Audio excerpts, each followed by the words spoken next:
Who in the room here this morning or on Zoom is concerned about climate change? Now, raise your hand if you feel like you're doing everything you can possibly do to fight climate change. How about if I ask you if you feel like you're doing everything you can do right now with the tools and the knowledge that you have? Anybody feel like they're doing enough? All right. So we're all concerned. We all feel like we're not doing enough, but some of us are really trying, right? I'm not going to tell you that I have all the answers, but I want to share with you my experience from a workshop that I recently attended called Climate Wayfinding. By attending the workshop, I became a trained facilitator, and during the last few days, I started to wonder if this type of training would be something that this congregation would be interested in. Since then, I have learned that the Unitarian Universalist Association is putting on a climate justice revival in September. So let's talk after the service today during potluck if that is something that we would be interested in participating again together as a congregation. But back to the Climate Wayfinding workshop. I attended it because of my work at Lincoln University, where I'm a professor of biology. And in addition to teaching genetics and botany and other plant courses, I also teach about sustainability. I even teach an introductory course on climate studies. While I feel like I can teach the physical science of climate and climate change, I have started to question if I'm effective at all in reaching my students in a way that will help them take climate action. So, to try to tackle that problem, I joined another 20 climate enthusiasts at the Climate Wayfinding workshop outside of Atlanta, Georgia, about 2 months ago. The workshop was specifically designed for people in higher education who work to engage students around climate change. There were faculty members from English, philosophy, chemistry, earth science, as well as counselors, sustainability office directors, and student activity leaders there. It was hosted by a climate change group called the All We Can Save Project. They have a book by the same name. You might have heard of it.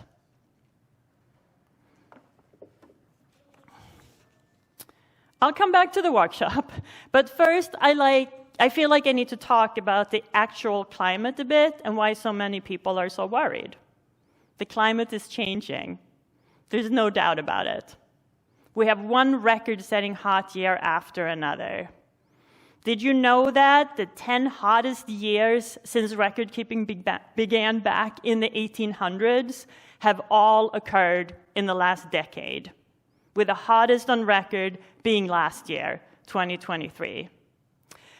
As far as I can tell, the verdict isn't in yet, but last month might have been the hottest June on record.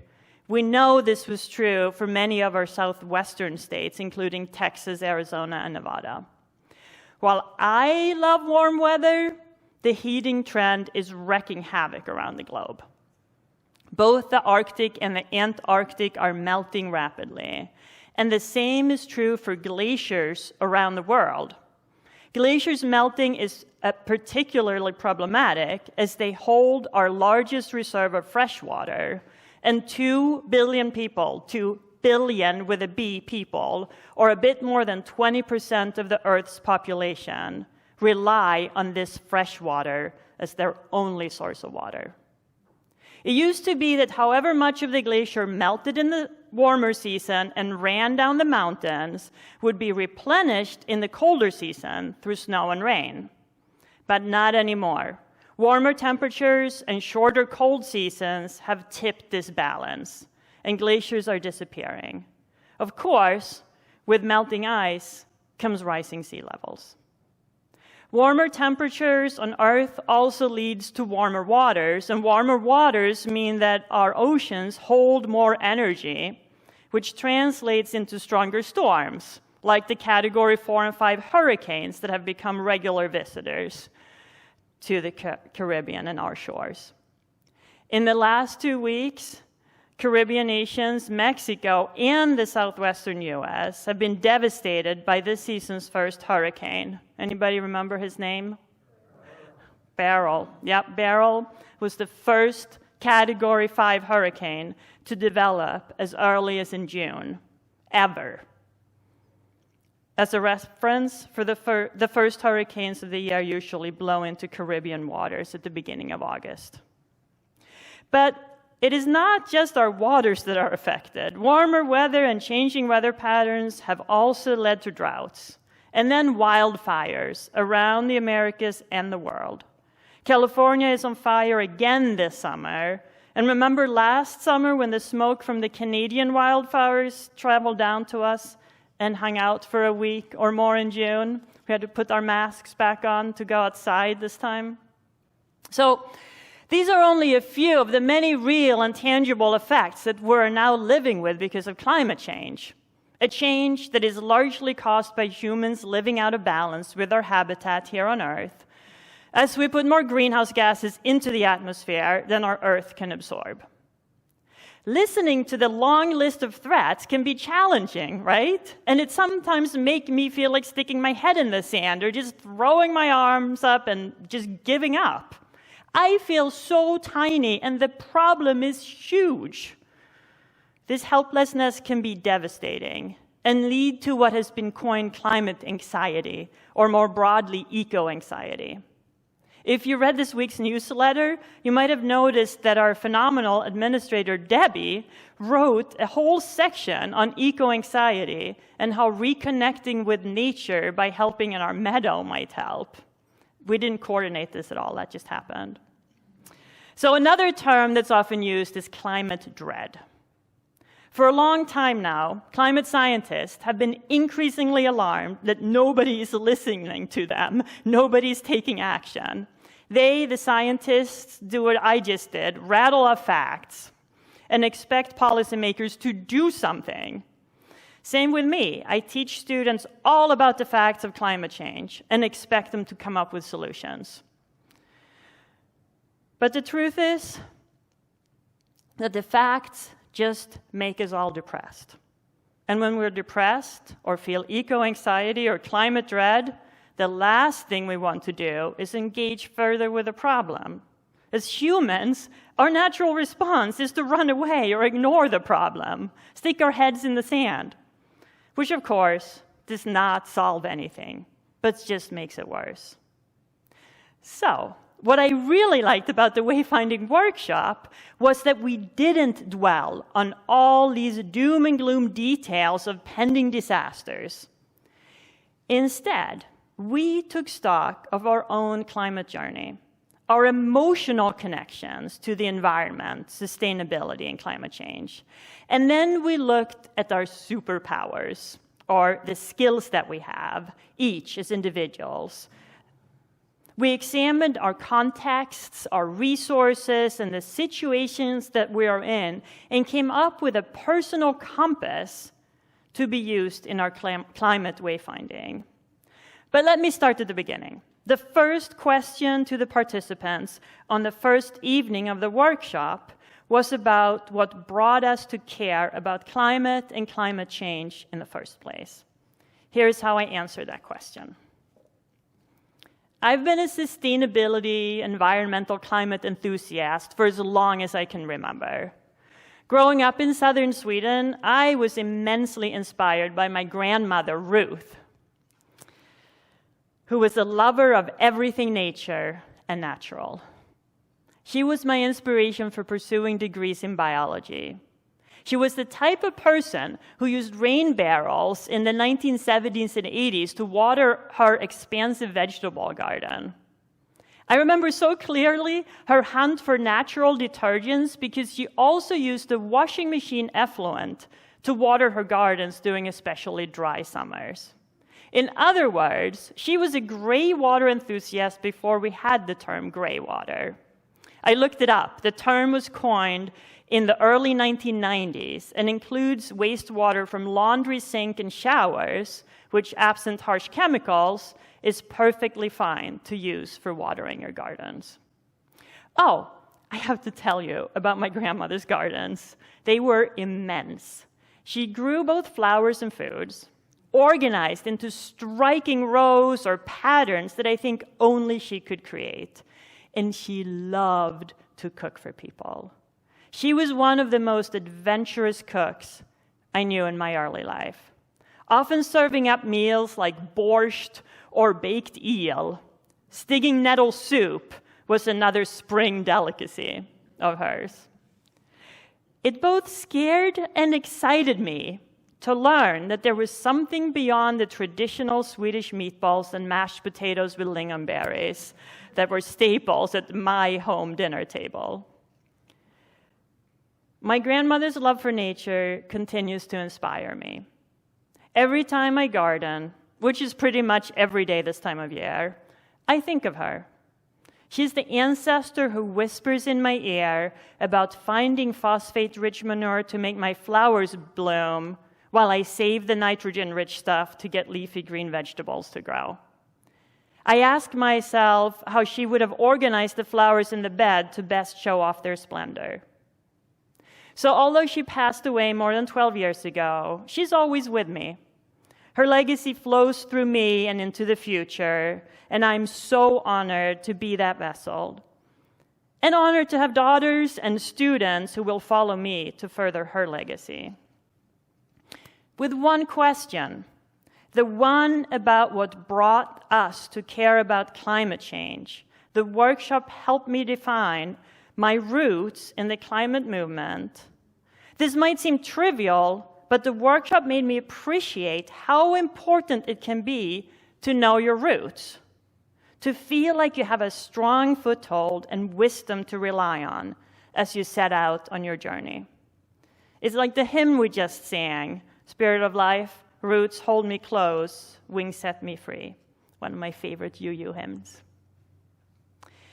In addition to defining our climate journey, how our climate journey began, we were asked to look inward, to explore our fears, emotions, and feelings around climate change.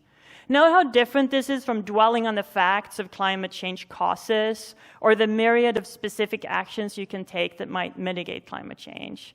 Here, I don't want to dismiss that we can and we need to do something. I just want to acknowledge that it's reasonable as human beings to feel overwhelmed or even paralyzed when you think about climate, because there's so much information out there that it's almost impossible to know how to start, what to do, or how you fit into the sea of information. What can I, what can you, and what can we collectively as a faith community do to ensure a future on this earth for our descendants? As a Unitarian Universalist, until I started researching this, I thought that we were given little specific guidance. Other than the last of our 7 principles, which tells us to honor the interconnected web of all life, I interpret this to mean that we're obligated to take some climate action to make sure that there's an earth for that life to continue to exist. But it turns out that the Unitarian Universalist Association in 2006 and 2007 put out a statement of conscience, which Kathy shared part of for today's reading. This statement contains a long list of specific actions of personal practices, congregational actions, and denominational affairs. Did any of you know that we had this? I didn't either. It's actually a really good list. I thought it was so good that I included it in the order of service today, despite the additional tree branch that was sacrificed. If you leave it here, we'll make sure it gets recycled, but please consider keeping it. So we have some guidelines, however vague, but there is a lot to do, both as individuals and as a congregation. How do you tackle this without getting overwhelmed?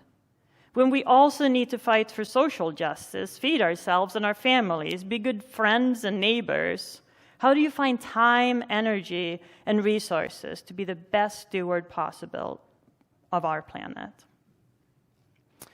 Here, I have to recognize that this church has actually done a lot. We have a lovely meadow that gives sanctuary to plants and creatures of all kinds. The trees that our members and friends have helped plant and care for help to cool both us and our atmosphere by fixing carbon dioxide.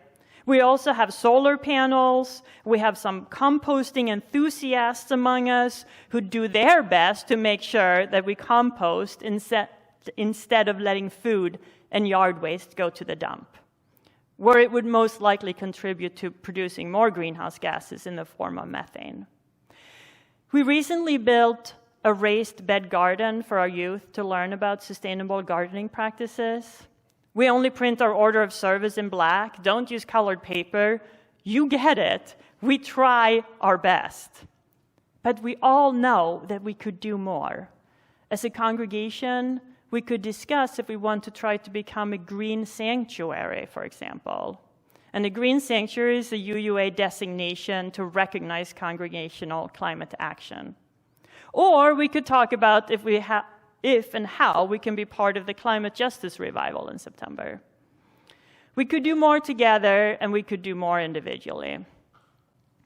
I used to feel guilty about a lot of things related to climate change, forgetting my reusable bags and giving into plastic for another shopping trip, heating my house with oil, driving a gas-powered car, using paper towels, buying new clothes instead of thrifting, flying to conferences or on vacation, and much more. So although I often feel like I don't do enough to fight climate change, I have slowly tackled these areas of guilt one by one by changing my behavior to be more climate friendly. Having said that, I still travel by air more than I should. I fly home to Sweden to visit my family or to science conferences for my job, and I do buy new clothes. But when it was time for a new car 4 years ago, I only shopped for a plug-in EV. And we recently added solar panels to our house.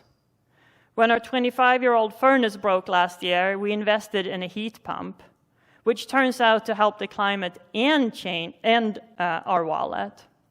We stopped using paper towels many years ago and instead used cloth napkins at the table and washcloths at the sink. But there is still so much more that I could do, like advocacy work, or completely giving up dairy, grow more of my own food, hang my clothes out to dry instead of relying on my dryer. The list goes on. This is one of those times that I would love help. As Unitarian Universalists, we probably mostly agree that we want to do our best to ensure a more sustainable future. But what exactly does it look like? How do we decide what the right steps are for each of us and for our community? The climate workshop that I went to was incredibly helpful to me because it was designed to help us step away from all the data and tap into our emotions, to bring out our strengths in a supportive community where we could connect with others. Doesn't that sound a whole lot like this community? It allowed me to take stock of where I am and where I want to go on my climate journey. It pulled me out of the paralysis and gave me hope, combined with a personal path forward. Through 2.5 days of engaging exercises with other climate enthusiasts, I explored through writing and drawing, meditation, and other practices what my climate skills or superpowers are. No surprise, I'm a grower and a teacher.